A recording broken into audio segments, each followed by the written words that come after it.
going on, Ryze fam? Welcome to another edition of On the Rise, and here we are with the great and wonderful band called Ashes Fall. We can't wait to introduce you to these guys and get you, to get to know them like we do. We hope that you enjoy this interview, and as always, we're trying to bring you that fresh. So sit back, relax, and then here we go. So thanks a lot, guys, for coming on in and joining us tonight. How you guys been doing? Of course. Well, we've been super busy, but we are super thankful that you guys were able to fit us in, and thank you for having us. Absolutely. This is a wonderful day for us. So I'm gonna go ahead and just kick these questions off real quick with you guys. So let's see. I'd like to ask, what's a moment on stage that made you stop and think, this is exactly why we do this? Well, one of my experiences is it's always the little kids that show up. I always like love to see kids like interacting with us, and it just warms my heart because I have a little young one at home and he loves to see daddy play, and it just warms my heart like seeing the little kids and stuff show up at our shows. So I just throw out all kinds of stuff. I just give them all kinds of free stuff, so it just makes me feel good. That's one reason why I love to do it when I see little kids show up at our shows and stuff. I know sometimes they're 21 and up, which is fine, but a lot of venues, like some of them, all ages, and I love the all ages shows. They're the best ones. I would agree. I remember we did a Rocktoberfest out in Kansas back like 2018, and I remember it was like the first time that we ever had like people bring their kids up, and they had like this inflatable guitar that they bought that they wanted us to sign. It was really cool. It was very humbling. That is awesome. I love that. Indeed. Okay, then. So speaking of kids, actually, I'm going to cut you off, Brian. Sorry. Yeah, go for it. My favorite question to always ask is, kids are always starting off. Sometimes they get bullied for wanting to be in a band. What advice could you give to kids that want to start a band or in a band and trying to make it? My advice would be to just keep doing it, keep pushing. Forget about what everyone says. Just do it. Just keep doing it. Just keep doing it and keep doing it. That's always been my motto, and that's what I've always done. Like, if you feel like you're at a certain point that it's here and it goes to here, you just got to keep on keeping on, and eventually things will work out themselves. I think for me, it would probably be just let it roll right off your back, because you're going to get so many people that tell you that your band sucks or they dislike you, or there's so much negativity that you just got to let your skin kind of toughen up and just let it roll off, Mm-hmm. And just really keep pursuing it, because, what is that saying? I always love that. It's worse to not try than to fail, and, than it is to try and not get anywhere at all. Good advice. I got you. I like that. So we're going to keep it on the light tip. I got into something else to ask too, a little different. So let's see. If your band's journey was a movie, what would you call it? And who would play each one of you? Go ahead. Give it to me. The Goonies.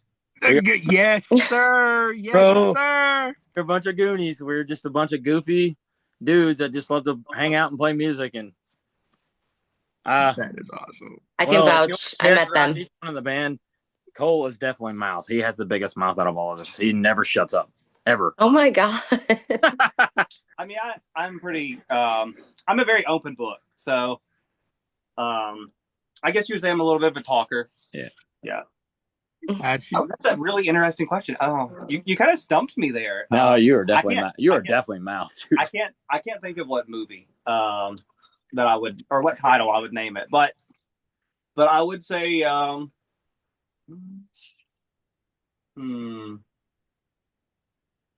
know. I could see Kevin Smith playing Daniel. I could see that. Who? Kevin Smith. Mallrats. Oh my God. Amy. I mean, we go all day. That's horrible. There's so many. That dude is like just brilliant. Even like the horror movies and stuff he like produced are like just really different than anything else. I agree. Oh my gosh. Pretty awesome. No, I like that. That was a really good answer, Lang. The Goonies, that was on point. We're a bunch of just friends that like to hang out and act goofy and talk shit every now and then, you know. I love it. I love it. I love it. I love it. All right, so who's the writer in the band? You mean lyrics or Lyrically? Typically, Ronnie and I write the lyrics together. Sometimes he'll write lyrics. Alex, sometimes he'll contribute lyrics as well. We kind of all just feed off of each other, really. Okay. Yeah, we'll all just come up with an idea and be like, hey, I got this idea in the song. Maybe we should play it this way. And then we'll be like, oh, okay. And then we'll just kind of improvise, and then we'll figure out a couple of different riffs that fits best with the song, along with the way he's singing his lyrics. And then we just go like fill it all in and just make it work.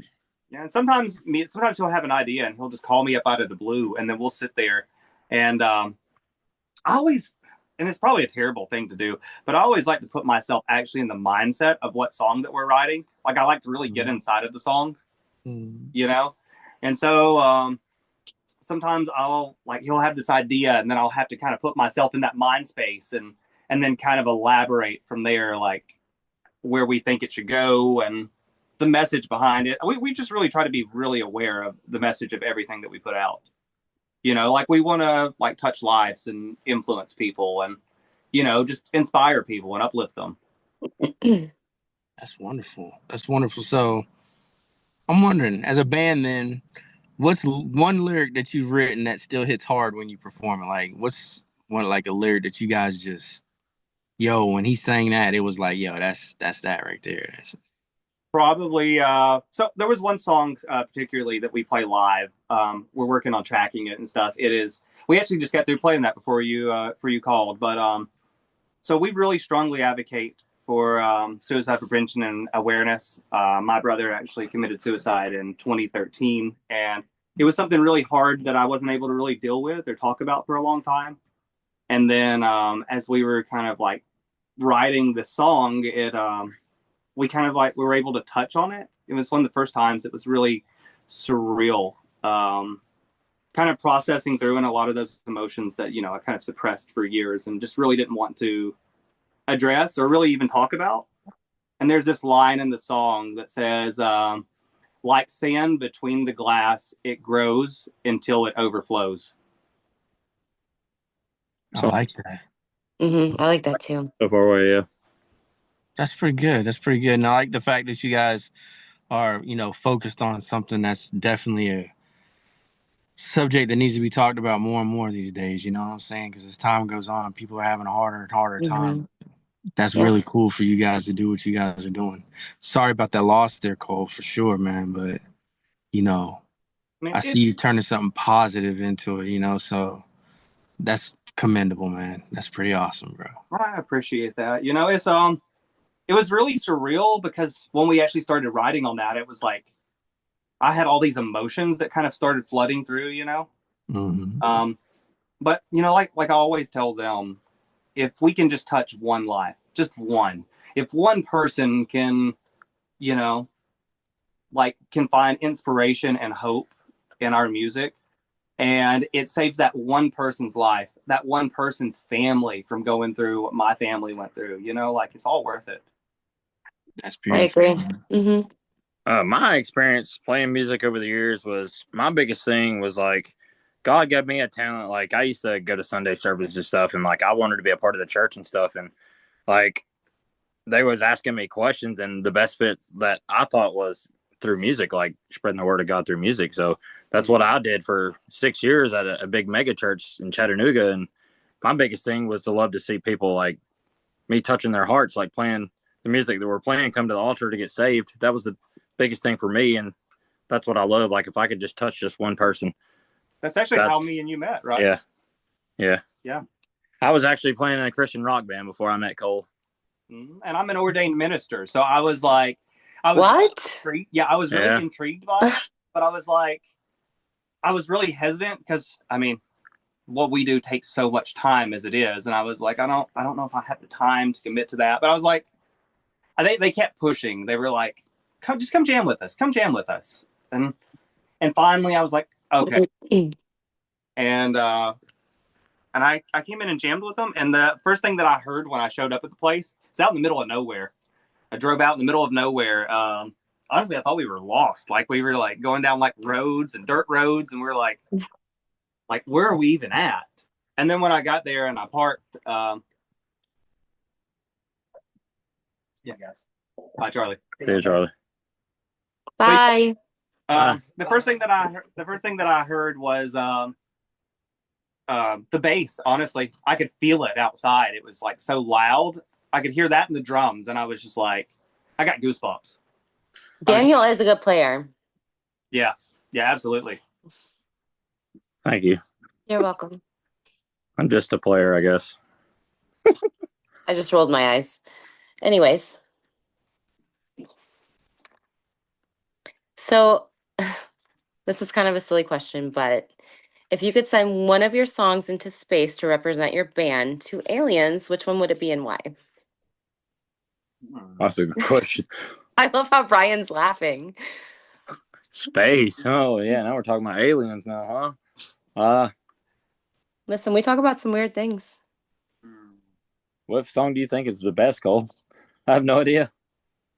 I don't know. What issues are they dealing with? That's the question. I guess that's the serious question. I don't think they would be. They're like not here. Oh, so I mean, they don't have Ely to worry about. No. Oh, maybe reality.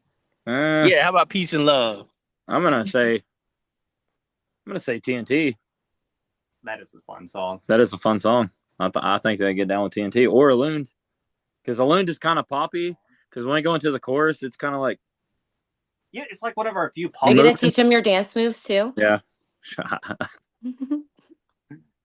That's priceless.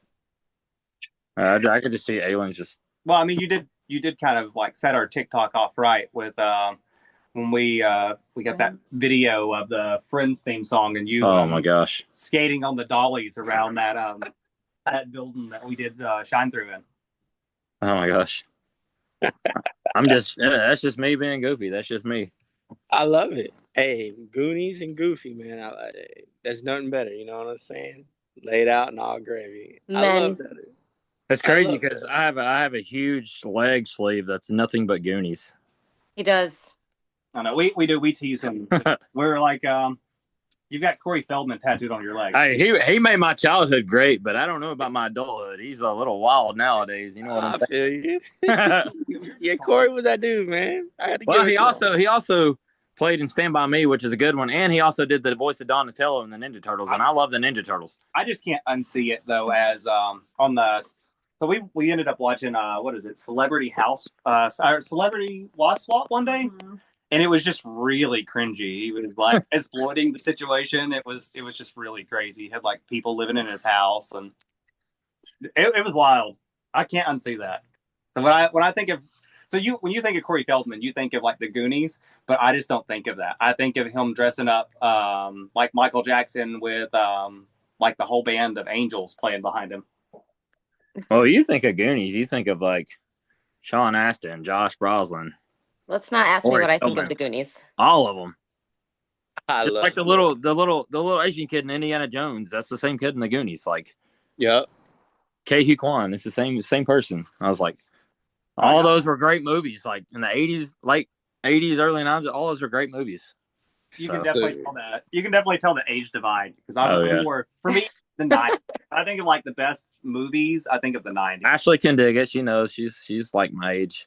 He almost called me old. Yeah, I almost heard you say old. Vibe on that. It's being recorded, just so you know. Anything you say can and will be used back against you later. 100%. I am a female, and that's what we do. There you go. Hey, so how do you keep the creative fire going? Like, say if you're burnt out, like what do you do? How do you get over that hump? Usually for me, I hang out with Ronnie a lot, so we just